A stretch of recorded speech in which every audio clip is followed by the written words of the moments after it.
Welcome ye to this online lesson on the Black Death. Our aim be, by the grace of God, to be certain of the wondrous remedies and theories that medieval peoples believed relating to the treatment and prevention of this dark pestilence afflicting our people. Mercy be upon us. Or more clearly, what did medieval people think caused the Black Death? That's your title. Our aims are to know what the Black Death was, to identify medieval beliefs as to what caused it, and to interpret sources. Okay, the last one there, interpreting sources, is quite a challenge. It really does take practice, but it's one of the most important historical skills you can get.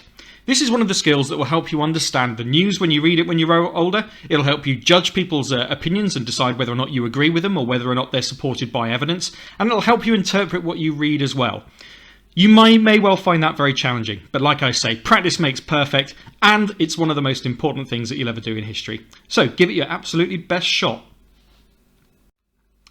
We're going to start with a quick do now task. There's 9 questions here of varying difficulty. Answer as many of them as you can, and at the end of this lesson we'll go through some answers so you can make any corrections that you need to. Certainly, these questions you might not be able to answer now, but by the end of the lesson, if you've really done everything, you should be able to answer all of them, or at least the majority of them. So give them a go first of all. Let's see how you get on before the lesson, and pause the video while you do this.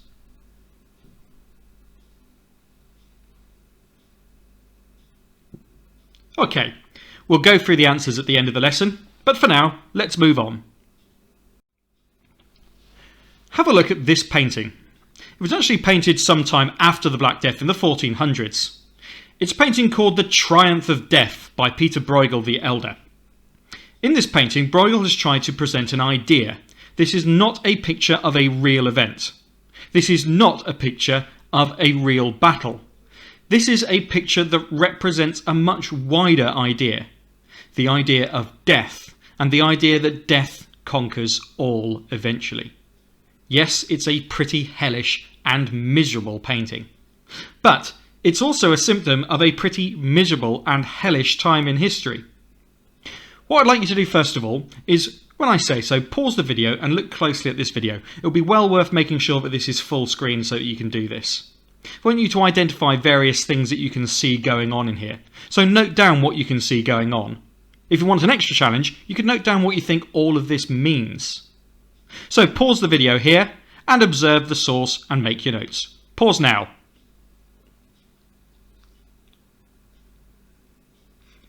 There's so much going on in this source, it's worth us just zooming in on one bit and doing some interpretation on that first. In this part of the source, we can see a little bit more clearly some of the things that are going on. We might be able to see that there are people being taken away in nets by the dead. People of all races. Some people appear to have taken shelter in the church, but actually it's not helped them. Death has found them there. You can see the kind of skeletons in white robes behind the altar, with a person with a millstone around their neck dragging them down, representing their sin. We can see skeletons being collected and a cart full of dead bodies. We can see some people are trying to hide from the skeletons, but they will still be spotted. And my personal favourite bit, in the bottom left corner, we can see that the king lays dying too. Meanwhile, a skeleton shows him an empty hourglass, representing that even his time is up. Not even the richest people can escape this. And meanwhile, death takes all of his treasures for himself. After all, the dead do not need the money. So, this is a very apocalyptic scene. It looks like the end of the world, and it is meant to look like the end of the world. It's impossible to draw death as an idea, so instead it was common in medieval art to represent death as a skeleton, a bit like the Grim Reaper that you might be familiar with. Let's have a look at some of the other features of this picture. If you missed any of these notes, perhaps add them to your notes now. You may have noticed that the landscape burns and ships sink out to sea. This suggests that this catastrophe is happening all over the globe, not just in this one place. Skeleton soldiers cut people down as they run away. There doesn't appear to be any defence. People tried to be safe by praying in the church, but the skeletons find them eventually. Nobody, rich or poor, is safe. Even the king lies dying.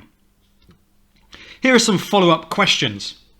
Art in this style showing death and destruction was very common in the 14th and 15th centuries. Why might this be? Consider possible world events and people's quality of life at that time. Also, why would morbid art like this be popular with the church at this time? By morbid, we mean art that is associated with or obsessed with death and destruction. Give that some thought, and if you can, write down some answers. Pause the video now while you do this.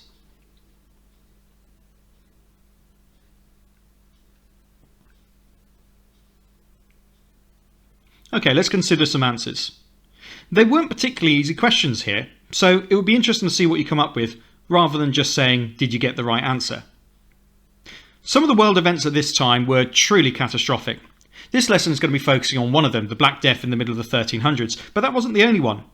This period saw a time when world temperatures dipped slightly, and that small difference actually led to incredibly harsh winters, very long winters, and very wet summers. There were repeated failed harvests, and so starvation was a very common peril. Indeed, in the early 1300s, there was a famine that wiped out about 10% of Europe's population. Also, war was almost constant. This is the period of the 100 Years' War between England and France, and as the name suggests, the war lasted over 100 years. And, of course, the Black Death was not the only disease at this time. It was common for people to die very young by modern standards. So why would morbid art like this be popular with the church? Well, it helped remind people of their powerlessness in the face of God. And yet, their best chance of salvation in the next life was by prayer and through the church. That's at least what they believed at that time in the church. New subheading then. What was the Black Death? We're going to introduce ourselves to what the Black Death was and what sort of disease it was. In recent years, it was finally confirmed through DNA analysis that the Black Death was caused by the Yersinia pestis bacteria. Now, before you panic, this is a disease that still exists. However, treatments have now been developed, and modern public health and cleanliness mean that it's far less likely to spread. Although every year, there's usually a limited outbreak of Black Death somewhere in the world. This causes 3 plague types. The first is called bubonic, which causes buboes or swellings on the neck, groin, and under the armpits. The next is pneumonic, which attacks the lungs and your breathing. And the last is septicemic, which poisons the blood. These are all incredibly deadly. People who got bubonic plague had generally a less than 50% chance of surviving it. Pneumonic plague had about a 90% mortality rate, and septicemic plague, well, if it got to that point, I'm afraid it was game over. The disease was usually spread by the flea on the black rat. Sometimes it's said that the rats spread the disease themselves, but that's not entirely true.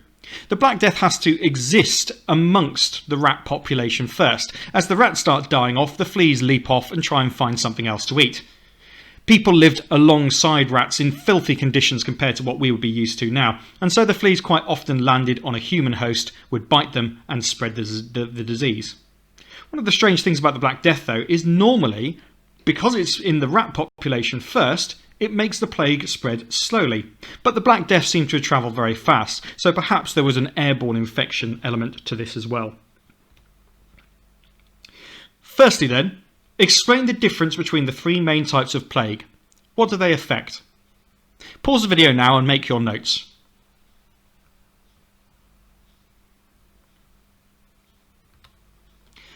Here's the next task.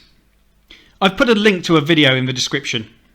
Watch this video and then note down the causes of the Black Death, the main symptoms, and the types of plague if you haven't done that already. Now, there are some pretty unpleasant scenes in this, so if you're a bit squeamish, you might want to skip this bit or maybe find another resource about the Black Death and its symptoms. However, it's pretty effective for getting across the main points in a pretty timely manner. So I recommend you watch the video if you don't mind a little bit of disgusting viewing. One of the things, for example, is there's an actor that coughs a bit of blood, which isn't very nice. So if you think you wouldn't like that sort of thing, just give it a miss. If you do though, pause the video here, watch the video, complete those tasks, and then we'll move on with the remainder of my lesson.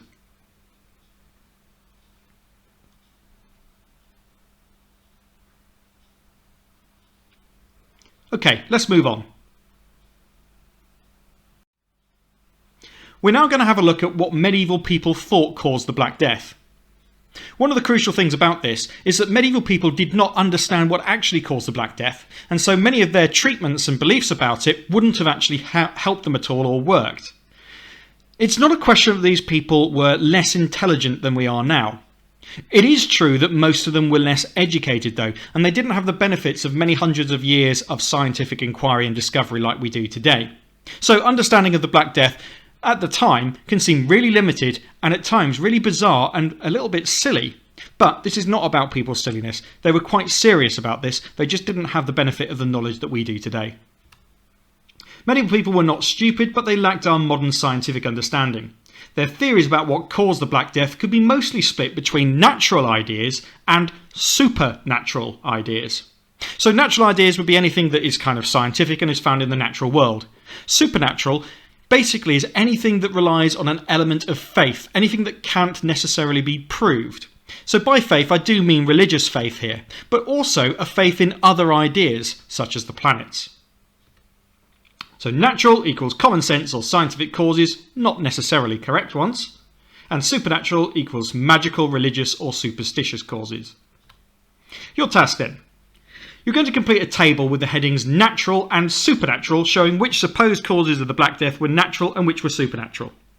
I repeat again, we've already looked at the actual cause, it was the fleas on the rats, wasn't it? So none of these potential causes were correct, but they were all believed by medieval people. All except maybe one of these causes were wrong, so were there any of them still likely to be helpful in stopping the disease? Let's have a look. Cause A, the body's humours. This is the idea that the body was made up of 4 different fluids: black bile, yellow bile, phlegm and blood. If they were all in balance, you would be healthy and happy. In other words, you'd have a good sense of humour. If they were out of balance, you would have become ill. This was used as a way of explaining all sorts of illnesses, not just the Black Death. B, contact with the infected. That's the one that's possibly correct, but only to a limited extent. C, God's punishment for people's sins. D, bad smells and poisoned air. This is a very long-lasting idea. Doesn't make it mean it's true though. And E, invisible evil spirits. And F, the effects of the planets. Pause the video and sort those headings into the natural and supernatural columns and then complete task 2. Pause the video while you do this.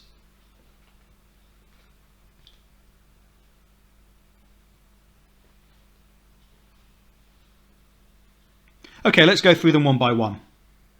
Cause A, the body's humours, although that's incorrect, that is a natural idea. It was actually based upon an ancient Greek idea, and it's about as far as science had advanced at this point. B, contact with the infected, was also a natural idea. People recognised that people in the same area seemed to become infected, so they figured that there might be an element of human contact spreading it. C, God's punishment for people's sins, was probably the most widespread idea at this time because God explained everything. There wasn't the idea of having science and God. They were one and the same thing in the medieval mind, but that is nevertheless a supernatural idea. Bad smells and poisoned air is a natural one. Again, this makes a lot of sense. People recognised that filthy, dirty areas that stank a lot usually had high rates of disease. Of course, we now know that it's the bacteria that causes the smell and the illness, not the smell itself. Invisible evil spirits, that's supernatural.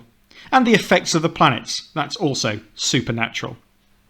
And with that last one, think about how many people still read their horoscope today. People still actually give some sort of credence to the effects of the planets as something that can have an effect on Earth. So that's an idea that's lasted a very, very long time. But it is, nevertheless, supernatural. Correct your answers if you need to. If not, we'll move on. We're going to start our source work now. The first couple we're going to do together, and then you're going to do it more independently with less help from me.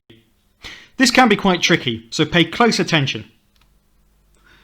Source number 1. The first thing that you always read with a source is the caption or provenance. This tells us who created it, if that's known, and when it was created.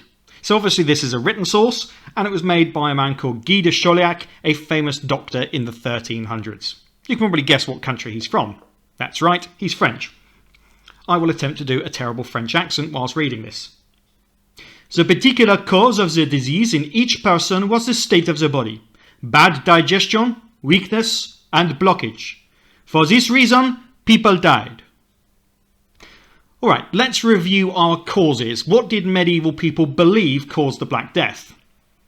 A, the humours are out of balance. B, common sense reasons. C, God's punishment. D, the blocked digestive system, E, invisible spirits in the air, and F, the effects of the planets. Here's what I need you to do. Complete a short structured piece of writing like this. The cause believed by source 1 is, this is either natural or supernatural, and a quote that shows this is. For the quote, you need to choose a few words or at the most a sentence from the source that demonstrates what they thought the cause was. You can pause the video here and have a go yourself, or you can just wait one moment and I'll put my example up. So my example answer looks like this. The cause believed by source 1 is a blocked digestive system. This is a natural cause. A quote that shows this is where the source says bad digestion, weakness and blockage. Can you notice that I've put the quote in quote marks like that? That just shows that that isn't my own writing. I've taken it directly from the source. Okay, correct your own work if you didn't manage to get that done, and then press play when you're ready to move on. But for now, press pause.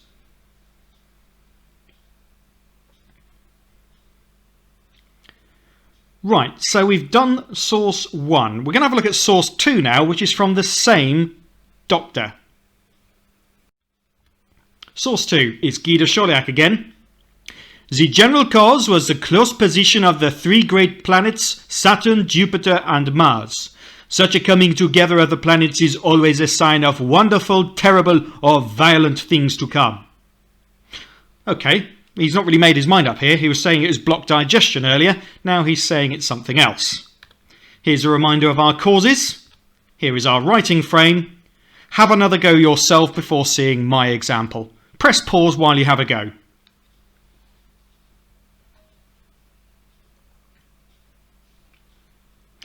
Check your answer against my example. The cause believed by source 2 is the effects of the planets. This is a supernatural cause. A quote that shows this is where the source says such a coming together of the planets is always a sign of wonderful, terrible or violent things to come.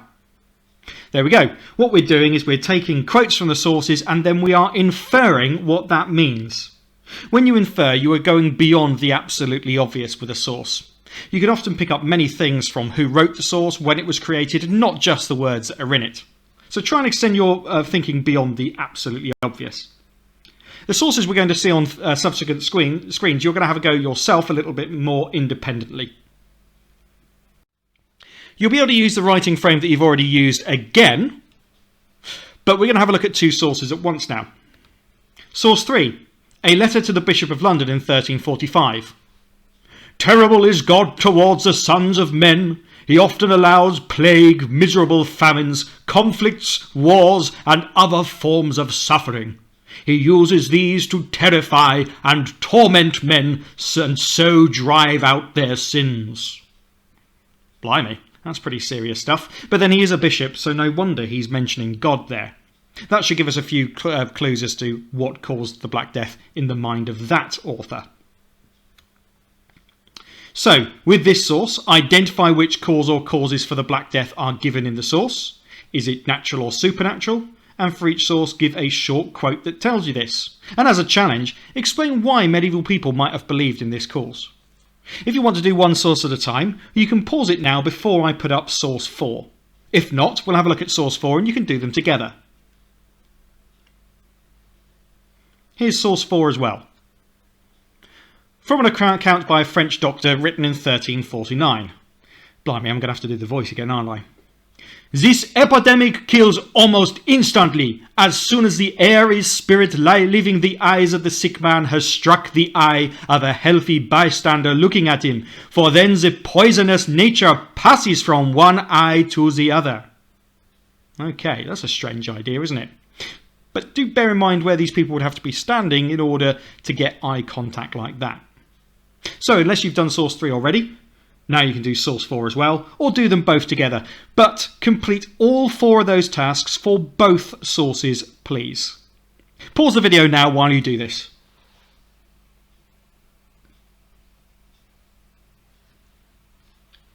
Let's revisit source 3. We should have identified that the Bishop of London is blaming God's punishment. He's saying in that last part there, he uses these to terrify and torment men and so drive out their sins. It's the idea of punishing people for their sins by sending things like conflicts, famines and wars, and of course, as the source mentioned, plagues. What about source 4? Well, if source 3 is a supernatural one, is this natural? Because it looks like it's about human contact. But wait. There's mention of an airy spirit here. This is the idea of invisible spirits in the air passing from one person's eye to the other. So be careful. This one might look more natural, but it's actually also a supernatural cause. E, invisible spirits in the air. Hopefully you're getting the hang of this now. Let's have a look at 2 more. Source 5, from the writings of John of Burgundy, written in 1365. This is sometime after the Black Death, but it's reasonably contemporary with the time. Oh, another French accent coming up, I fear.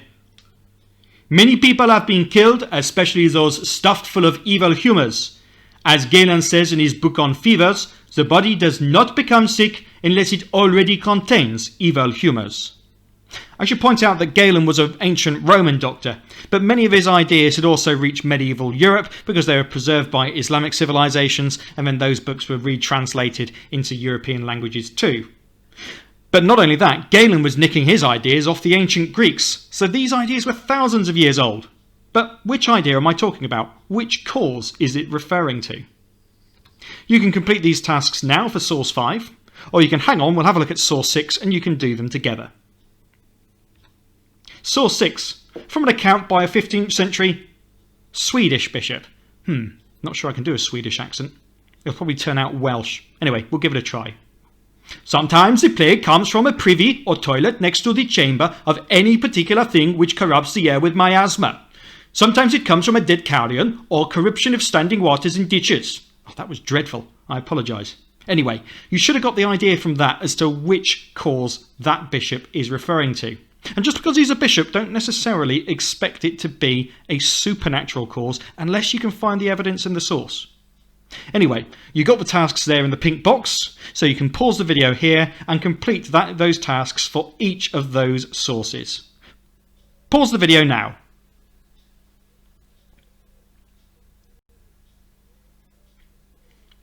Alright, let's return to source 5. Which cause is identified here? It's A. The body's humours are out of balance. So we can see this is Galen's idea that he's nicked off the ancient Greeks. At the end it says the body does not become sick unless it already contains evil humours. What about source 6 then? Is this bishop going to be blaming God again? No. He's referring to miasma. This is the corruption of the air. In other words, bad smells. Yes, the language is a little bit old-fashioned and complicated here, but if you didn't get that, this is what it's referring to.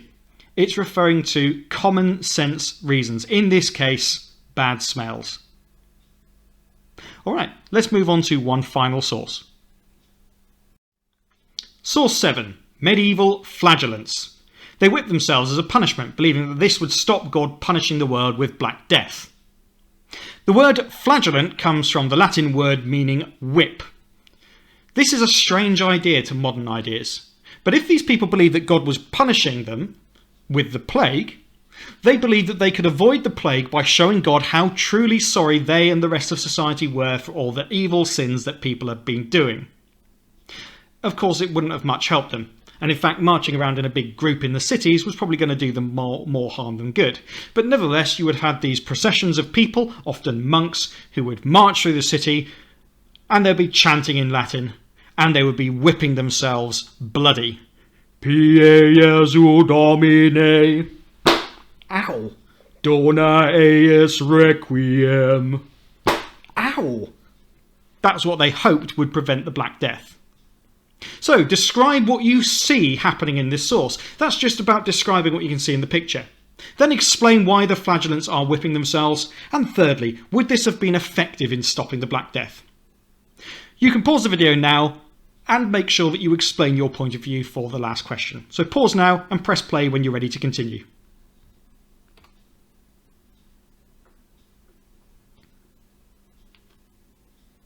Right, so let's have a think about this. What we can see happening in the source, we've got two medieval people and they are holding whips in each hand and they are whipping themselves on their bare backs.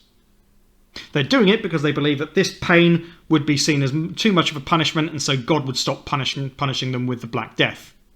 Would this have been effective? Absolutely not.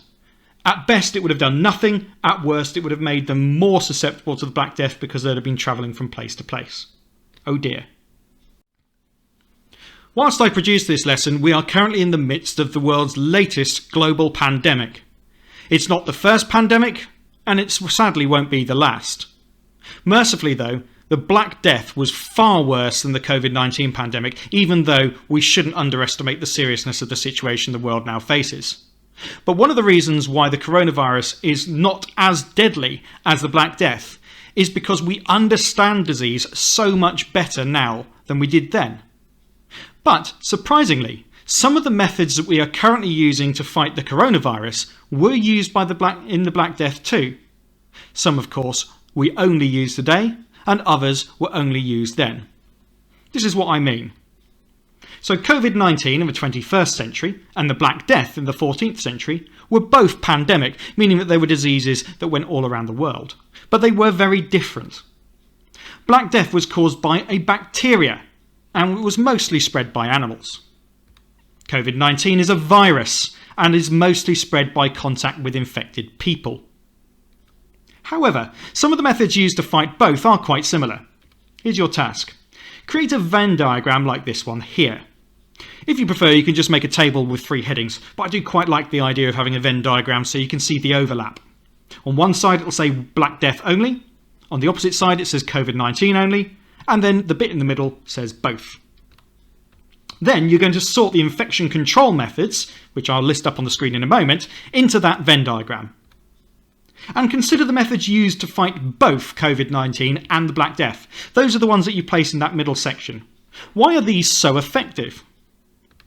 Alright, here's your list of potential virus and disease control measures. 1. Face coverings. 2. Social distancing. 3. Hosting dinner parties. Yes, I mean that. 4. Praying to God. 5. Whipping yourself. 6. Lockdown, meaning people stayed at home. 7. Quarantine for people entering the country. This comes from the French word for 40, where originally people who entered the country had to isolate themselves for 40 days to make sure that they weren't carrying any diseases. Quarantine periods these days are typically quite a bit shorter than that. 8. Vaccines. So this is where you get an injection or some other treatment which gives you immunity to a particular disease. 9. Filling the air with smoke and strong smells. And 10. Ventilation and fresh air. As an extension, once you've sorted out all of those different virus and disease control measures, you could explain why understanding of how the disease is spread is so important in preventing it from spreading. And secondly, why might so many measures be in the both section? Does this mean that medical science hasn't advanced that much? Pause the video while you consider these things. It'll probably take you at least 10 minutes, maybe even 15.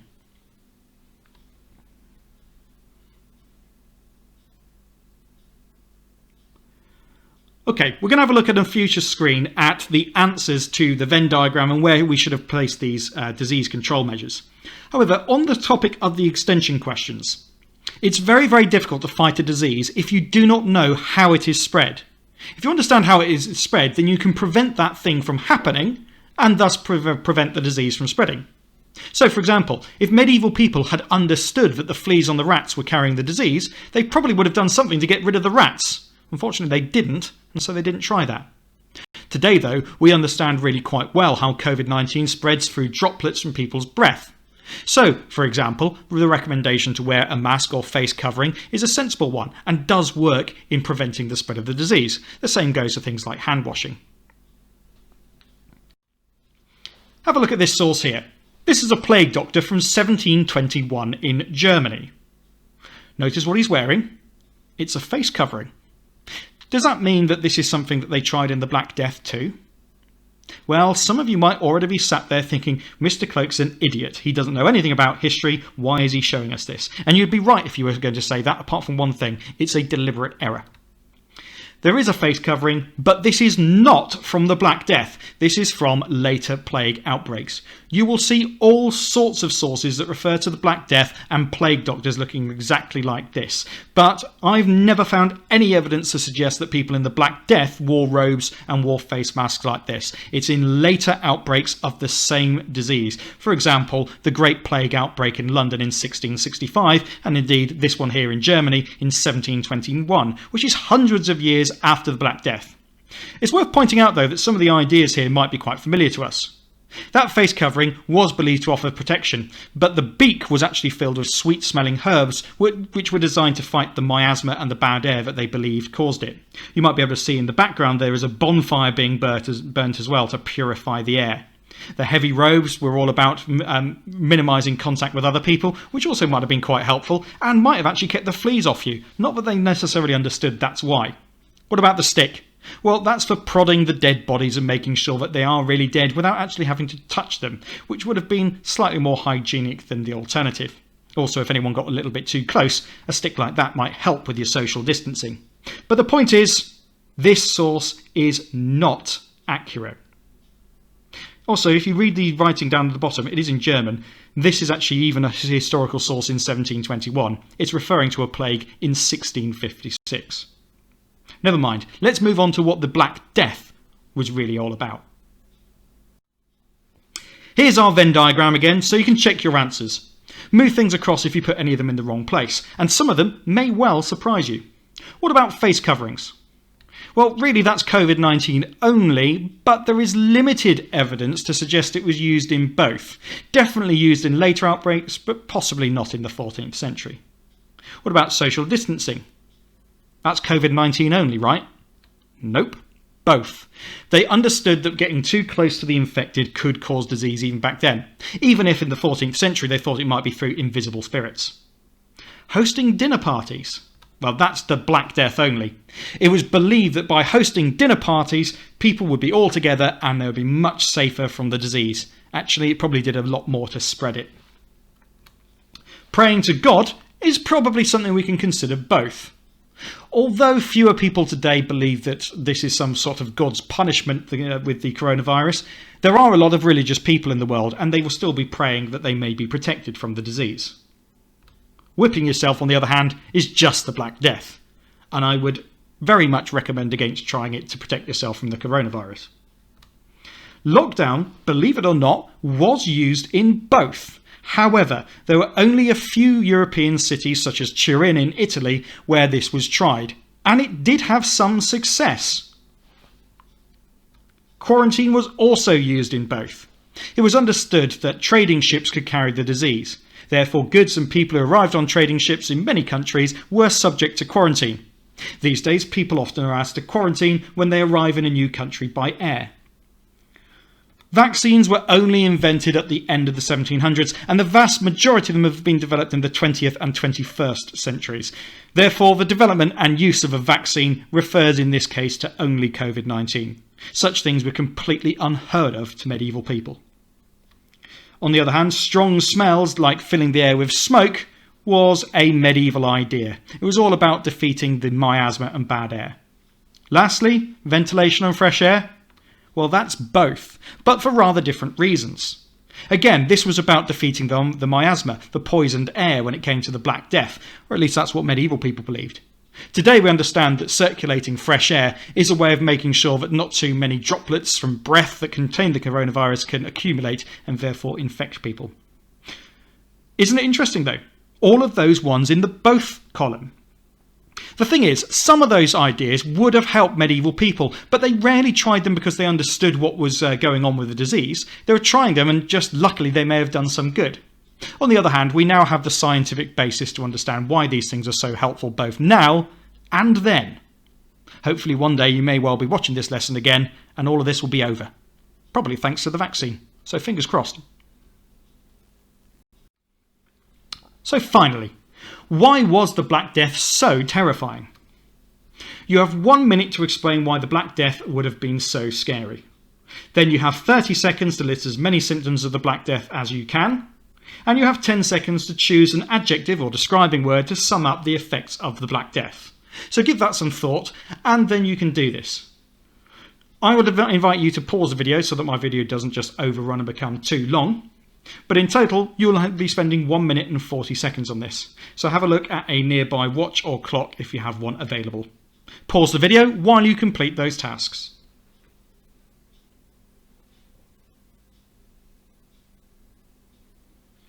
Done? Well, I did say that we're going to do the do now answers at the end of the lesson, and that is in fact what we are going to do. So if you're looking to make some corrections, you can do that. Here are our do now tasks yet again. This time though, you can pause the video and see if you can answer any more of them. When you're ready, you can go through and enter in your final corrections. So pause the video if you're going to attempt the answers first. If not, here are the answers. What really caused the Black Death?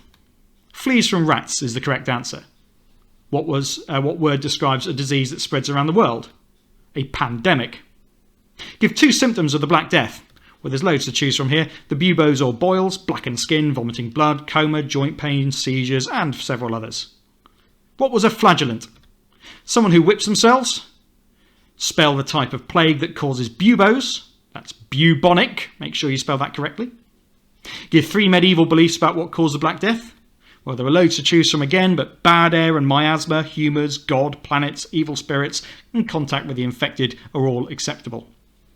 What year did the Black Death reach England? Well, that was 1348. There may have been early signs in 1347, but it's generally accepted that 1348 is the right answer. Spell the type of plague that affects the lungs. Pneumonic. Yes, that is a silent P. Isn't the English language a wonderful thing? Especially when we borrow words from other languages like Greek. And spell the type of plague that affects the blood. Septicemic. Again, a tricky spelling there. The A and the E in the middle often catches people out. So pause the video while you make your corrections. If not, that's the end of the lesson. I hope you found it interesting, and if you did, give this video a like and subscribe to get more content just like this. Thanks for watching, and goodbye.